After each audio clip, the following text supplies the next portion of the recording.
Jim Babka, you were kind of talking about the Hunter Biden thing and how there's a media coordination. And now I know you're a pretty purist about your zero aggression principles, and I don't know, maybe I'm going to be a heretic in your mind, but I really have kind of changed my thoughts a little bit on, like, when you look at the origins of Google and Facebook and these platforms, they have this kind of incestuous origins with the state and funding some of these groups, and then how lockstep they are in stamping out anything that that defies Western establishment governments, narratives on wars or protests or products to take. I'm thinking, Jim, these are deputized agents of the state, and to try to cling to some kind of a textbook reading of non-aggression principle is not dealing with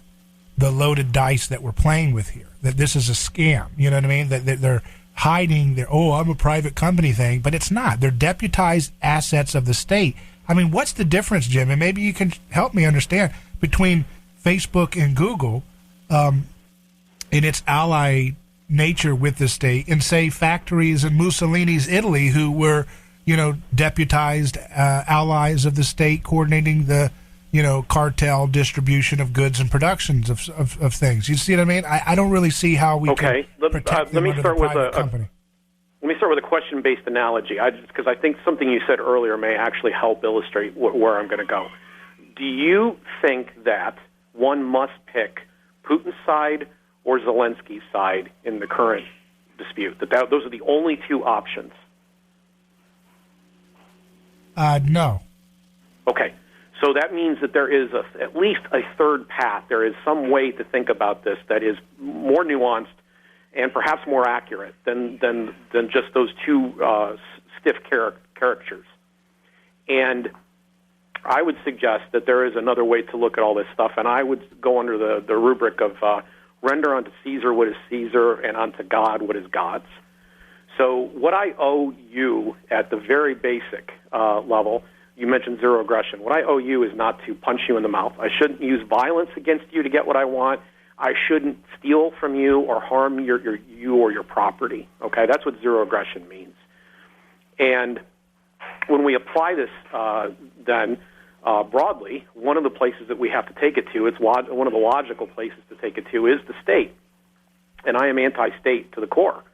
So, you say these entities are state deputized. Well, there shouldn't be a state. And this is part of why I believe we have such a social dilemma right now, is because we have people who basically have a machine in wealth transfer and power transfer. That's all they do all day. They have these giant factories of wealth transfer and power transfer. And inside these factories are lawyers and bureaucrats and accountants and just a whole host of people and even enforcement agents, who are trying to ensure that they get as much loot as possible, hand it off to their friends, get as much power as possible, hand it off to their cronies.